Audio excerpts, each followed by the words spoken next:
Sereis como deuses. O STF e a subversão da justiça. Organização Cláudia de Moraes Piovesan. Esta é uma obra de análise literária em a qual analiso e faço ilações, comparações e exemplificações para com a política do dia, cultura e atualidade, que não necessariamente reproduzem as opiniões de quaisquer dos autores ou da organizadora desse projeto. Esta obra é um compilado de vários autores a tratar temas como aborto, urna eleitoral e eleições, lockdown, linguagem e modernidade, dentre outros, mas tendo como espinha dorsal o ativismo judicial, a juristocracia e os casos emblemáticos protagonizados pela Suprema Corte Federal Brasileira, os chamados os 11 do STF. E o próprio título, Sereis como Deuses, remete, ironicamente, ao sentimento e postura que os 11 ministros da Suprema Corte Federal do Brasil pensam e sentem a respeito de si, mais do que qualquer outro órgão, instituição, cargo ou pessoa qualquer dentro deste país. Os Supremos Ministros incorporam esse rótulo e agem como se de fato estivessem dotados de uma unção suprema que os consagrou como seres divinos acima do bem e do mal, e porta-vozes da verdade e inerrância. E sequer aceitam ser contrariados, mesmo quando eles agem fora ou até contra a Constituição do país, coisa que fazem com bastante frequência, diga-se de passagem. E o livro em si começa com uma citação de Jacob Wassermann, escritor e novelista alemão falecido em 1934. A excelência de uma nação é proporcional à excelência de sua justiça, disse ele. E acho interessante porque, se isso for verdade, explica por que o imenso caos cognitivo, moral e intelectual do Brasil. É que, a julgar pelo baixíssimo nível do nosso STF em postura moral, ética e na interpretação da lei e da Constituição, só podia mesmo se imergir dentro de um contexto em que indivíduos como Felipe Neto, Anitta e MCs do funk são respeitados como símbolos culturais e até intelectuais. Ou seja, é um casamento perfeito. Um servindo de vaso sanitário e o outro de estrume. E no primeiro capítulo, o autor Henrique Cunha de Lima, procurador-geral do estado do Rio de Janeiro, trata sobre aborto, mas da ótica judicial ou jurídica, e relaciona isso a um tipo, talvez o pior tipo, de colapso moral da justiça. E no transcorrer de sua elucidação, dá ênfase ao fato de que, um pouco pior do que em outras quaisquer crises civilizacionais da humanidade, esta tem a originalidade, na visão dele, de estar se distanciando e perdendo por completo a moral tradicional, no escopo daquilo que convencionou se chamar de herança ou pilares culturais ocidentais, a filosofia grega, o direito romano e a moral judaico-cristã. E para Henrique Cunha, a partir disso deu-se a derrocada do edifício civilizacional que nos foi legado pelos povos e culturas que nos antecederam. Perdeu-se a noção do verdadeiro que é percebido pela filosofia, vai dizer ele, e também do bom, que é prescrito pela ordem moral, no qual se insere o direito. E por último, perdeu-se também a noção do belo, que é reproduzido pela arte.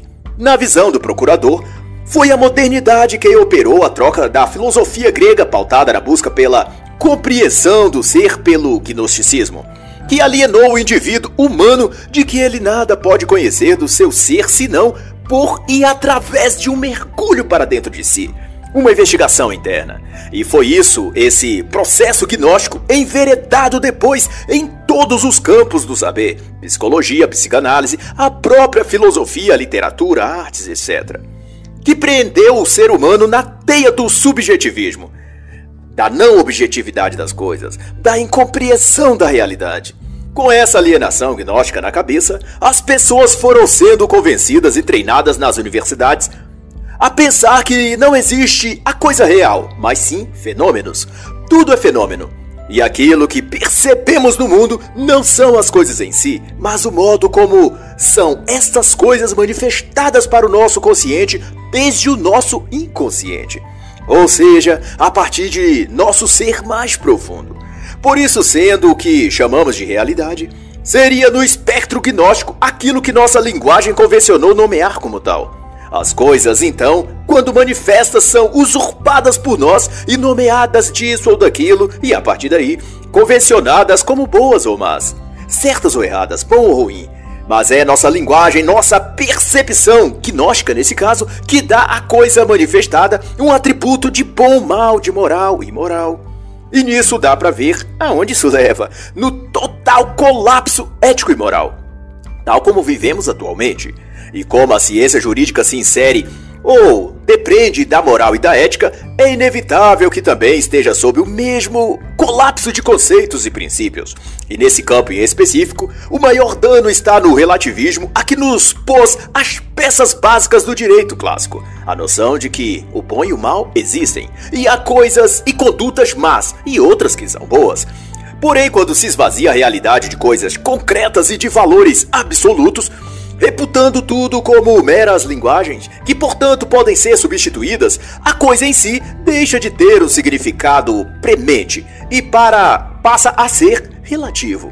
Algo pode significar isso no momento e lugar, mas pode também significar outra coisa no outro momento e lugar. E o autor trata que é desse tipo de percepção que advém todos os abusos autoritários que vemos magistrados cometerem contra a lei, a justiça e os direitos legítimos que a Constituição dá aos cidadãos brasileiros.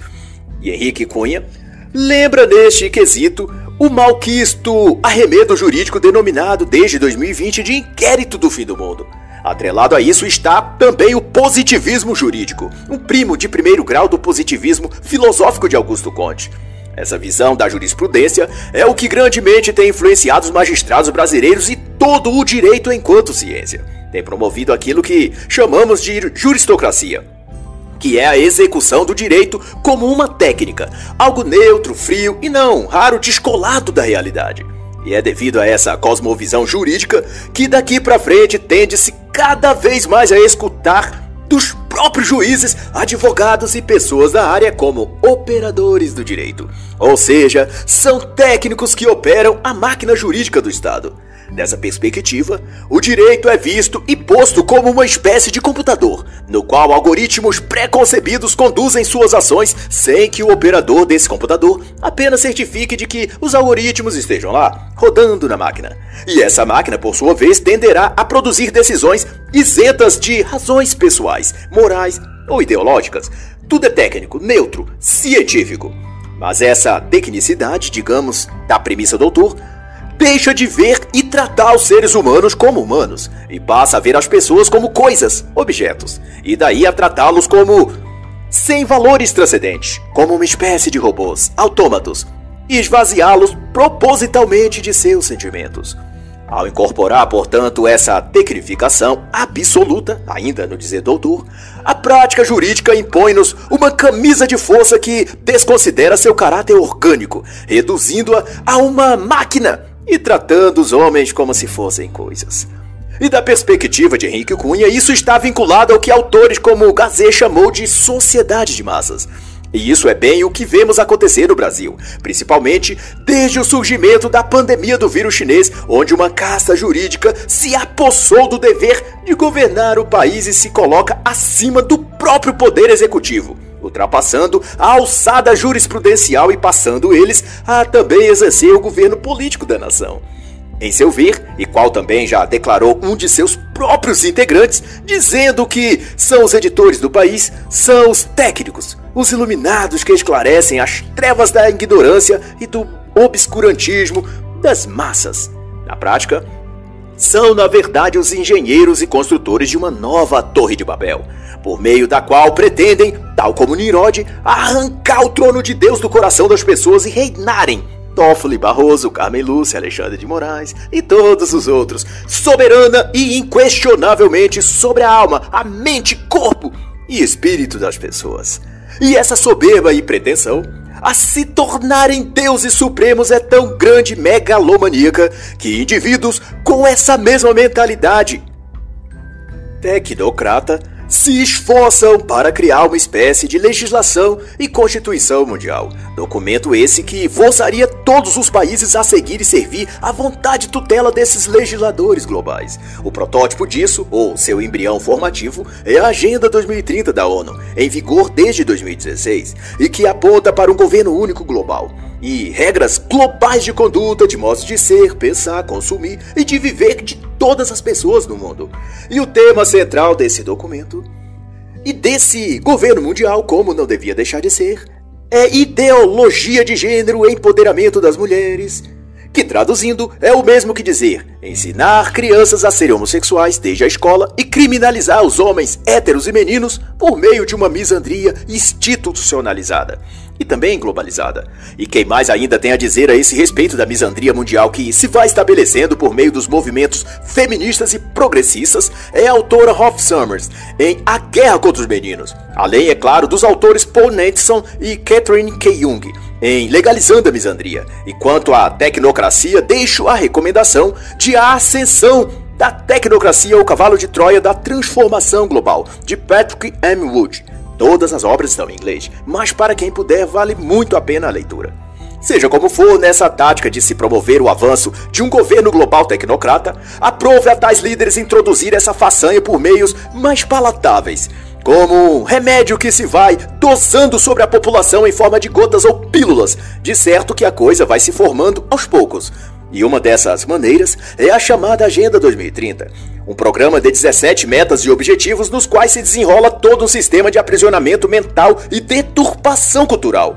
E é nessa agenda, no objetivo 5, que se estabelece a pretensão de alcançar a igualdade de gênero e empoderar as mulheres e meninas. E no mesmo artigo, no item 5, 6, se prevê o acesso à saúde sexual e os direitos reprodutivos, que no dicionário feminista significa nada mais, nada menos do que aborto. Em outras palavras, essa agenda do futuro intenta tornar a prática do aborto não apenas algo legalizado em todo mundo, mas também incentivado sob a alcunha de empoderamento da mulher. E um direito de todas as mulheres. Isto é, esquartejar seus bebês indefesos dentro do útero da mulher é, de acordo com a Agenda 2030 da ONU, empoderar essas mulheres. E a questão premente, não bastasse a legalização do assassinato de bebês no ventre da mãe, é que toda essa estratégia se processa a partir dos meios jurídicos. A tese de que o direito deve ser técnico e neutro acaba mascarando uma falange de iniciativas malignas que alimenta a engrenagem da nova ordem global. Da perspectiva do autor, os tecnocratas de toga, que são os magistrados em geral, mas com ênfase para o STF brasileiro, acham-se legítimos representantes de Deus aqui na Terra e, portanto, tentam dirigir nossas vontades e determinar o que devemos e o que não devemos ser, ter ou querer. Esse clube de iluminados acha que possui o conhecimento do bem e do mal acima dos meros mortais. Na cabeça deles, eles são quem detém a plenitude da técnica. É, portanto, o judiciário quem atualmente carrega as esperanças do movimento progressista e feminista mundial, quanto a fazer uma mudança cultural e ditar os rumos do mundo em direção ao novo normal, que inclui, é óbvio, todos os ditames da Agenda Tecnocrata 2030, ideologia de gênero, eutanásia, promoção LGBTQ, pedofilia, poligamia, zoofilia, incesto e, é claro, o aborto, como carro-chefe nessa nova ordem global. Pelo tanto, e entusiasmado empenho que o Poder Judiciário faz em prol do aborto, mas isso digo eu e não o autor, até parece que o bebê abortado é algum tipo de oferenda ao sacrifício maquiavélico necessário, a qual tem que fazer aqueles que assinaram o pacto de sangue para com as trevas, de fazer ocorrer no mundo a tal nova ordem mundial. Digo isso visto a forma como, acirradamente, juízes, artistas de TV e cinema, jornalistas, políticos e donos de grandes fortunas fazem dessa questão da legalização do aborto uma meta quase pessoal, uma obsessão. E assim, pelas mãos dos operadores do direito, como eles mesmos se referem a si, o tal direito positivo ou neoconstitucionalismo vai avançando com técnicas, mas sem poder ou moral, sobre e contra a maioria da população de bem. E dentre seus malfeitos, destaca-se o aborto, a soltura de delinquentes e bandidos em geral, sem que eles cumpram suas penas, enfim, toda a ordem jurídica saudável e justa é denegrida. Mas sobre essa questão do aborto, em específico, deixo a recomendação da obra que discute isso primorosamente, digo, Contra o Aborto, de Francisco Hudson, pela editora Record 2017. Já no capítulo denominado A Balada dos 11 Ressentidos, Sanders Espanhols, promotor de justiça e mestre em direito, discorre acerca dos desmandos do STF e aponta, como já é notório para todos os brasileiros, a cada vez maior penetração dos ministros da Suprema Corte Brasileira na senda do ativismo judicial. No dizer simples, ativismo judicial é a apropriação do poder político pelo poder judiciário, isto é, o Supremo Tribunal ou outras cortes jurídicas roubar o papel e tomar decisões políticas em lugar do executivo e do legislativo. Mas, não obstante, sempre que isso acontece, as iniciativas e decisões políticas dos magistrados corroboram, coincidentemente, com os interesses da ONU e de organismos internacionais. Nessa concepção, o juiz ou magistrado encarna e exerce a função de um deus soberano, ou imperador, que cria leis, dá ordem de execução e determina a culpa ou inocência dos indivíduos. Isto é, eles são o supremo poder. E para Sanders, os magistrados modernos encerram o papel de promotores da justiça social e, não obstante, são influenciados pelas mesmas tendências globalistas que também demarcam e contaminam o cenário das artes, cultura, meio ambiente, economia. E nesse escopo econômico em específico, indico a obra de Slavoj Zizek, Pandemia, Covid-19 e a Reinvenção do Comunismo, no qual ele descreve com detalhes o tipo de mundo pretendido por certas elites globalistas. Um socialismo 2.0, tecnocrático e controlado de cima para baixo, qual os magistrados em discussão neste capítulo nos dão um vislumbre com seus autoritarismos. De todo modo, persponta o evidente fato de que o poder e sistema judiciário brasileiro faz uso de seus mecanismos institucionais implacáveis para impor à sociedade uma nova ordem social, ou nova ordem mundial, se preferir. E na esteira dessas considerações, se destaca também a premissa arrogada para si pelos agentes do Poder Judiciário, sobretudo os ministros do STF, de que possuem eles uma habilidade ou capacidade intelectual sobre a qual os supremos seres do Tribunal Federal faz submeter toda a sociedade, e os demais poderes constituintes, o Executivo e o Legislativo. E diante disso, os então ministros da Suprema Corte arrogam o direito de mudar como quiserem a opinião pública. Sentem-se dotados de uma intelectualidade tão acima dos meros mortais que podem mudar, anular, interpretar à sua maneira qualquer parte da Constituição. E aquele que deveria ser o papel primordial do juiz de direito, que é encontrar as respostas plenamente justificadas pela Constituição ou Código de Leis do país, e ao invés disso, sentem-se livres para criar suas próprias interpretações das leis ou refazer quaisquer dos seus artigos e parágrafos. E dentro dessa visão, conforme Sanders denota, as decisões judiciais da grande maioria da magistratura brasileira faz de si mesmos os protagonistas de uma atuação intelectual impondo à opinião pública ou à sociedade, no seu todo, as mudanças que os próprios magistrados desejam e que, como já dito, coadunam com a agenda globalista da nova ordem global.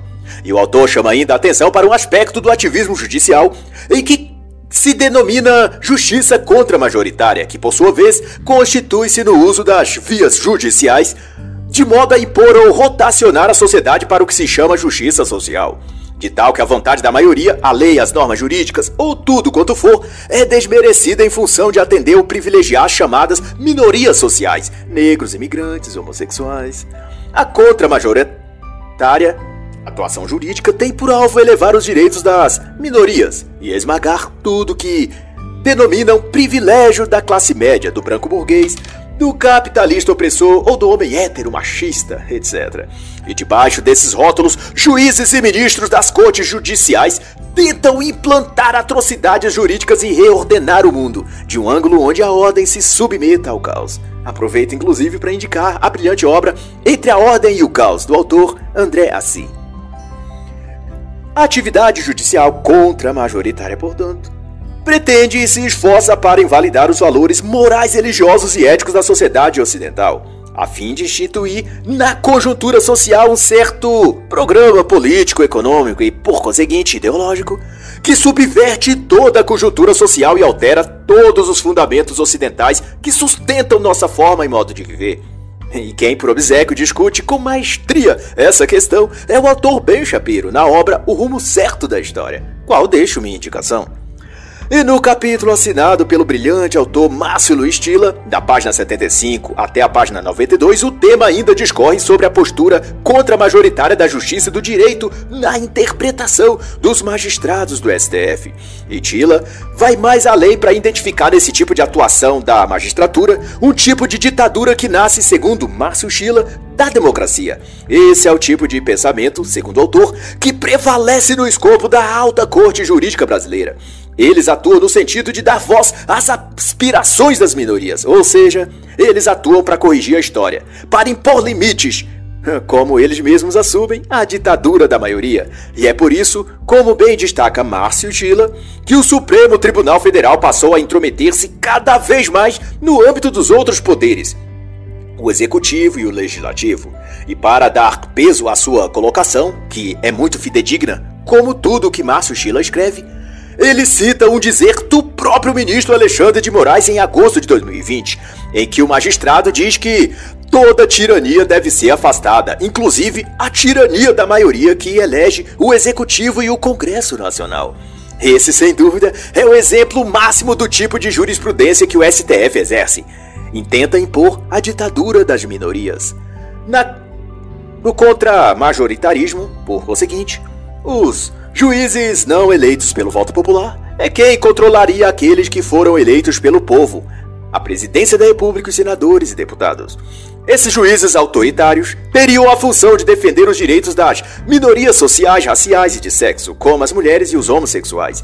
E não por menos, as decisões da Suprema Corte Brasileira caminham apressadamente para as pautas que ela julga de interesse das minorias: o casamento homossexual, o aborto, a legalização das drogas. E tudo isso, vale a pena outra vez ressaltar, culmina para a instauração do caos e a subversão da ordem e da razão. E no capítulo 4, o advogado e procurador Felipe Jimenez vai discorrer acerca da urna virtual, a peça ou caixa denominada de urna eletrônica, que ele chama de artefato mágico, já que, sem deixar lastro de conferência do voto, o eleitor tem apenas de confiar que a urna eletrônica estará processando seu voto corretamente. No processo de votação pela urna eletrônica, vai pontuar o autor, o sistema não permite uma contraprova entre a vontade do leitor e o que foi concretizado pela máquina. Felipe Jimenez traz ainda à memória o indecoroso caso da auditoria conduzida pelo PSDB por ocasião das eleições de 2014, em que o especialista em TI e criptografia Dr. Almícar Brunatso Filho, ao fim de sua averiguação, concluiu que as urnas virtuais não são auditáveis. E a conclusão geral do capítulo é de que a urna puramente virtual não impede a fraude, mas impede, consequentemente, apenas a fiscalização. E no capítulo referente à lei antidrogas, o promotor de justiça e mestre em direito Marcelo S. Albuquerque elucida que a campanha pela liberação das drogas é liderada no Brasil não pelo tráfico ou traficante, mas pelos próprios magistrados e formadores de opinião, como o ex-presidente Fernando Henrique, por exemplo. Para o autor do capítulo, a liberação das drogas é imposta no Brasil via jurídica, a partir de uma interpretação que diz o que quer sobre o que quer que esteja escrito na Constituição.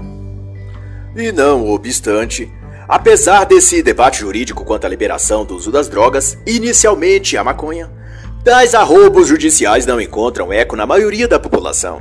Mas, no entanto, como se vem percebendo, a magistratura, sobretudo via STF, concorre para remodelar os hábitos e ideais da sociedade brasileira, empurrando a história, como eles gostam de dizer, para a direção que os próprios magistrados desejam. Tratam-nos como verdadeiro gado ou animais de carga, em quais eles puseram uma rédea e de então forçam-nos a curvar para a direita ou para a esquerda, conforme o desejo deles. Segundo essa premissa, o ordenamento jurídico no Brasil trata o uso e consumo de drogas de um ponto de vista do discurso humanitário, em qual o portador de entorpecentes é mais uma vítima do que um algoz. E nessa interpretação jurídica, a qual tende os operadores do direito no Brasil, o ordenamento jurídico se inclina a passos largos a livrar de condenação ou da obrigação de cumprimento de pena em regime fechado, até mesmo aqueles que são pegos em flagrante delito de venda de drogas e entorpecentes. Esse tratamento penal laxativo visa a descriminalização das drogas, seja seu uso ou venda. Os princípios constitucionais nesse caso são distorcidos para atender à agenda globalista, que ao que se vê são os verdadeiros mandamentos ou leis que os magistrados do Supremo Tribunal Federal parecem seguir. Marcelo Timmer fala, então, na página 167, em penas alternativas para condenados por tráfico de drogas. e aponta o uso desse aditivo jurídico pela Suprema Corte Brasileira.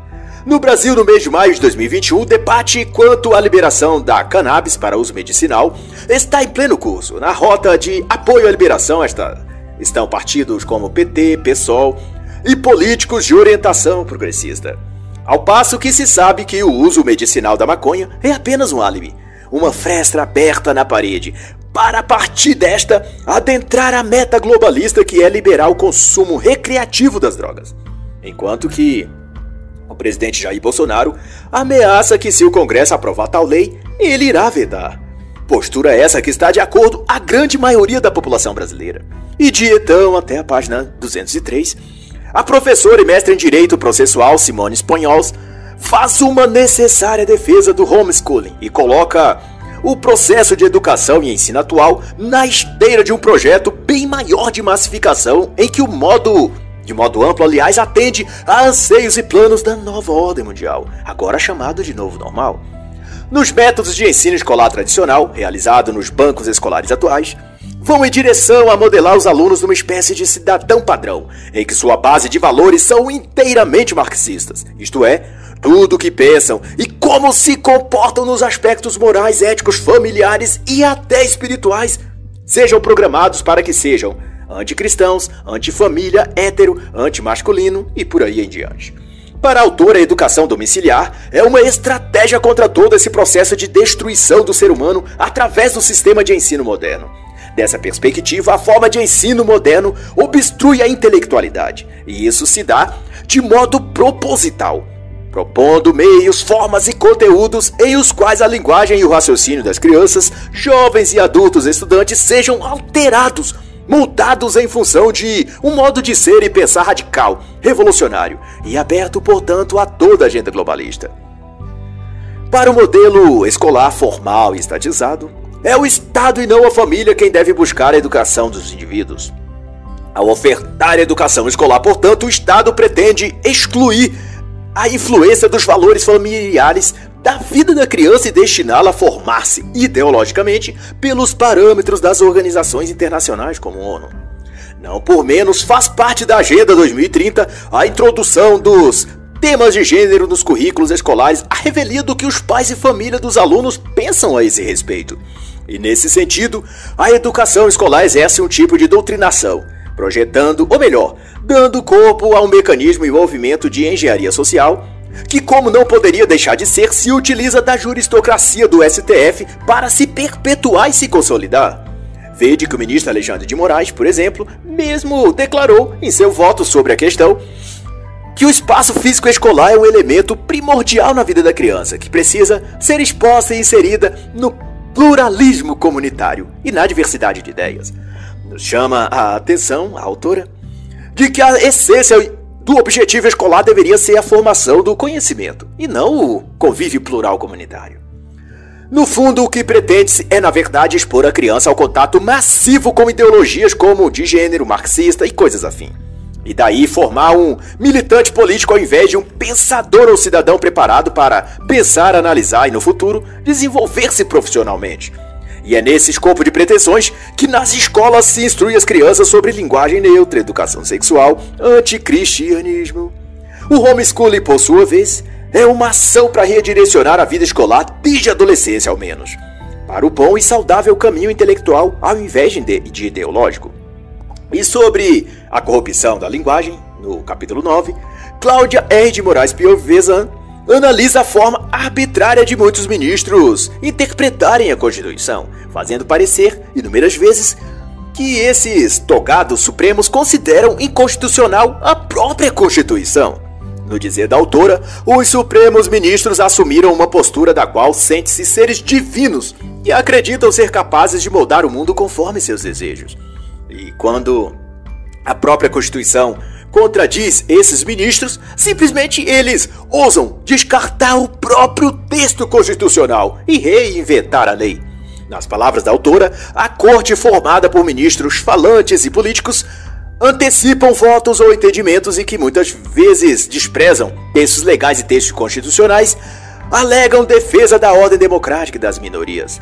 Como já exposto em outro capítulo, chama-se isso de função contra-majoritária. essa ação da Suprema Corte não é sem intenção. O Poder Judiciário intenta com isso trazer para si as funções políticas e legislativas dos poderes do Congresso, Senado e da Presidência da República.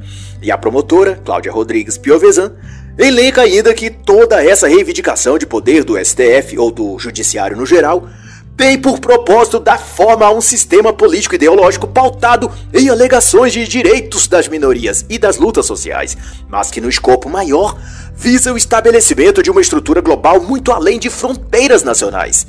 Ela relembra o discurso do ministro Dias Toffoli em julho de 2020, no que ele diz com toda a arrogância que é peculiar aos Supremos do STF, que enquanto Suprema Corte eram eles editores do país, da nação e do povo inteiro.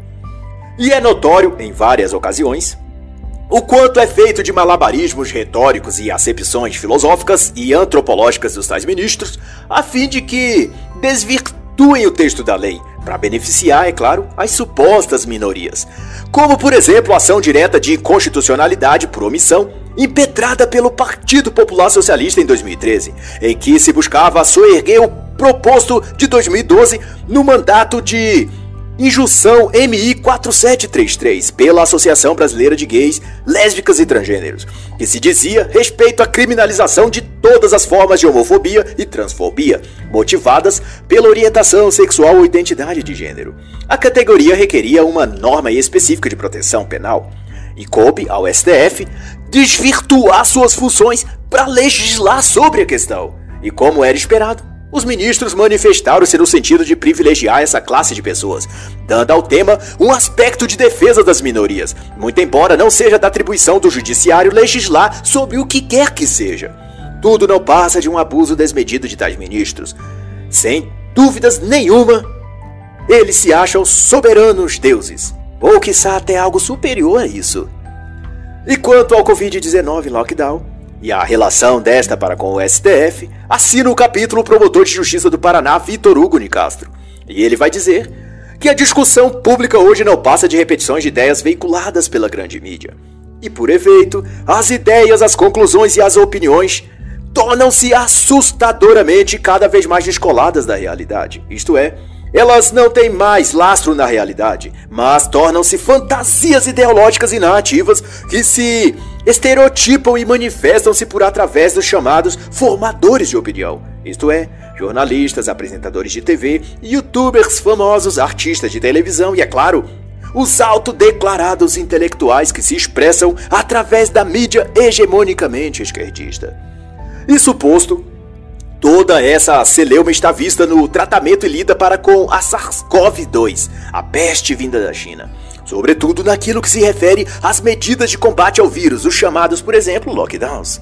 Os lockdowns, portanto, foi tomado por governos e líderes de toda parte como principal instrumento para o combate à pandemia do coronavírus. E tal paralisação do comércio e atividades em geral foi então defendida como um método científico. Ou seja, aqueles que faziam lockdown, era dito deles, que seguiam a ciência. Ao passo que os que se recusaram a adotar essa medida radical era tido como negacionistas, porque eles negavam a ciência. E Hugo Nicastro, o autor do capítulo, dilucida que ciência não se trata impor uma ciência, com feito a respeito do lockdown, mas se trata de submeter as crenças à prova mediante ensaios e tentativas de traspassá-los por objeções. Essa coisa que chamam de ciência e que prescreve lockdown é na realidade a imposição de uma hegemonia discursiva controlada pela imprensa. Qualquer indivíduo que diga o contrário é logo taxado de negacionista, fascista, genocida, bolsonarista. E para Nicastro Onesco, não se trata apenas de linguagem, mas de uma visão invertida da realidade. E na prática, o próprio Supremo Tribunal Federal foi quem mais endossou tudo isso, fazendo ativismo judicial, dando plenos poderes a prefeitos e governadores acima do executivo do país. À frente dessa autorização concedida pelos magistrados aos governos regionais do Brasil, está, portanto, a pretensão de ciência ou método científico, que foram adotando baseados em modelos como o do Imperial College de Londres, supervisionado pelo físico teórico Neil Ferguson. Esse pretenso modelo científico prescrevia estratégias como lockdown, Ou senão, o número de mortes pelo coronavírus seria na casa de milhares. E assim, aterrorizados pelas estatísticas do Imperial College, foi-se adotando os métodos restritivos cada vez mais radicais, sob o manto justificador de que seguiam a ciência. E quem aprofunda com eloquência essa questão específica do lockdown é o autor Jeffrey Tucker, na obra Liberdade ou Lockdown, a qual eu recomendo com muito entusiasmo. E baseados nessa alegação de ciência, até a imprensa passou a fazer coro ao lockdown. A CNN profetizou em dezembro de 2020 que o Brasil pouparia até 485 mil vidas se fizesse lockdown radical. A Folha de São Paulo, em outro exemplo, alegou que isolamento radical salvaria 1 milhão de pessoas. Mas o que todos esses porta-vozes da ciência deixaram de observar é que o modelo matemático do Imperial College baseava em dados vindos da China. E como consabido desde o início, a China não se mostrou confiável quanto às informações que apresentava referente ao SARS-CoV-2. Mas seja como for, foi baseado nas obscuras informações passadas pelo governo chinês, como por exemplo a taxa de mortalidade da doença, que Neil Ferguson e por tabela toda a mídia global profetizaram números apocalípticos de mortos caso os governos não aderissem a lockdowns severos e restrições brutas que violassem os direitos dos cidadãos. E não por menos, aproveito para indicar uma excelente obra que também vai dirimir sobre esse tema, pautando o efeito que o isolamento social e outras medidas tiveram em se tratando de causar o pânico generalizado. A obra é O Preço do Pânico, de Douglas X. William Briggs e Jay Richard.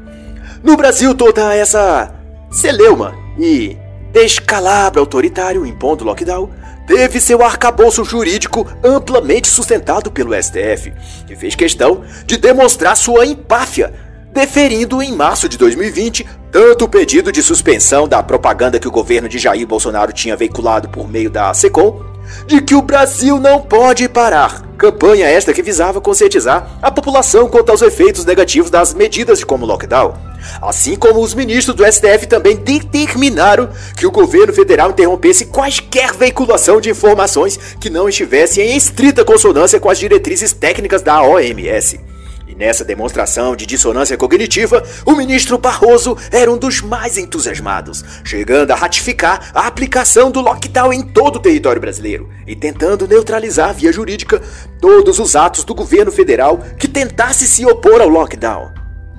E para brilhantar sua performance, como um pavão lustroso exibindo suas penas, o ministro Barroso fez questão de salientar que utilizava o relatório informativo disposto pelo Imperial College, aquele mesmo que errou todas as suas previsões, mas que por ter o carimbo de científico não foi questionado por ninguém na mídia. E o professor e procurador de justiça do Rio de Janeiro, Marcelo Rocha Monteiro, vai então corroborar a assertiva de que os supremos ministros se veem como seres supremos. E no capítulo 11, vai dizer que juristas, magistrados e alguns intelectuais enxergam a si próprios como uma elite de ungidos e de pessoas encarregadas da missão de conduzir outras pessoas por um caminho ou por um rumo a uma vida melhor. Eles sentem-se portadores de uma sabedoria superior, especialmente qualificados para fornecer soluções aos problemas da humanidade. E nessa visão, os ministros incorporam o papel de deuses capazes de operar milagres sociais e salvar os oprimidos, os pobres, os injustiçados e os convalidos do planeta Terra. Eles atribuem a si mesmos a função de redentores da sociedade, de salvadores do mundo. E é dessa premissa que, recorrentemente, os magistrados exalam seu desprezo pelos valores humanos tradicionais ou religiosos e, portanto, agem em deveras vezes em desfavor dos princípios cristãos e familiares. Isso porque sente-se, bem provavelmente, em competição com Deus. Querem a honra, a obediência, a devoção das pessoas exclusivamente para eles. Todo juiz ativista social é, porquanto, um autodeclarado iluminado, buscando empurrar o mundo na direção de um futuro melhor. O grande problema é que esse futuro melhor é sempre consonante ao que todos conhecemos por comunismo, ou por nova ordem global, ou ainda melhor, como é moda dizer, para o novo normal. Vede que não é mero acaso que grande parte do ativismo judicial da Suprema Corte versa sobre a liberação das drogas, ideologia de gênero, anticristianismo, antiliberação das armas, antifamília, antimasculinidade ou patriarcado, ou seja, toda a gama de propósitos e metas que coincidentemente são abraçados pelo comunismo há séculos. E não obstante, os autores Sandra Spanhols e Cláudia de Moraes Piovesan comentam um pouco mais adiante sobre o caso da prisão do então deputado federal Daniel Silveira, em fevereiro de 2021.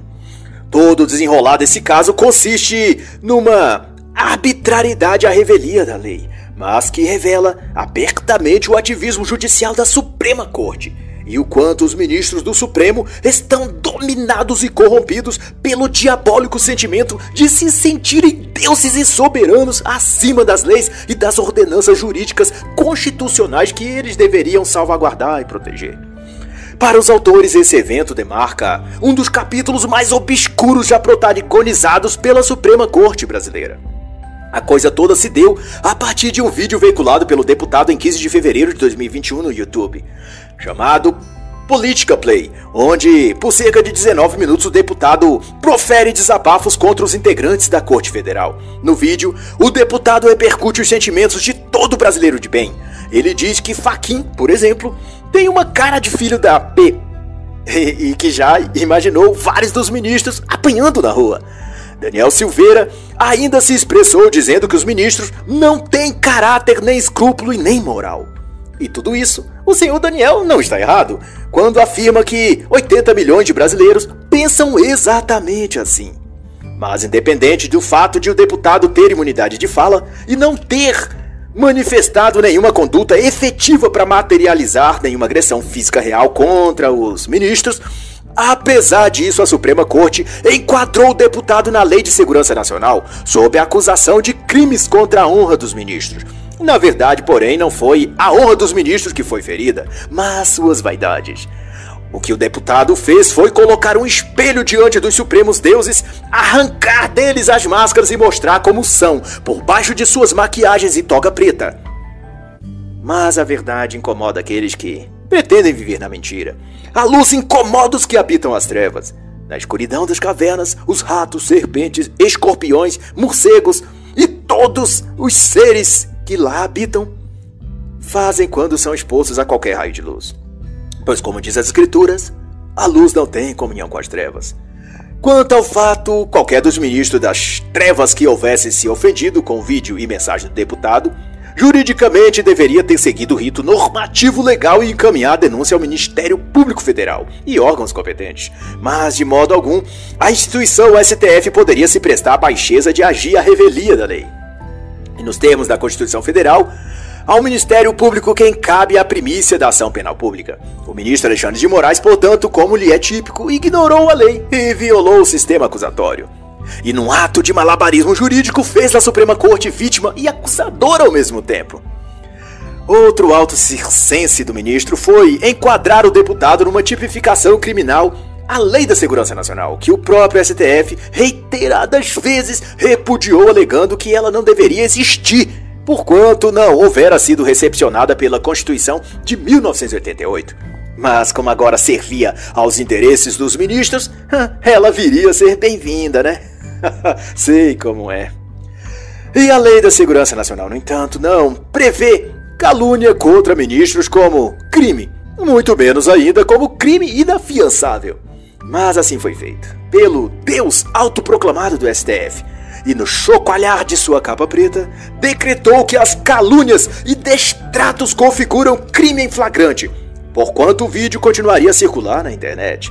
Para quem exigir uma explicação mais racional de tudo isso, basta que saiba que é o ministro em sua plena manifestação divina, pois afinal, eles são, ou pretendem ser, como deuses.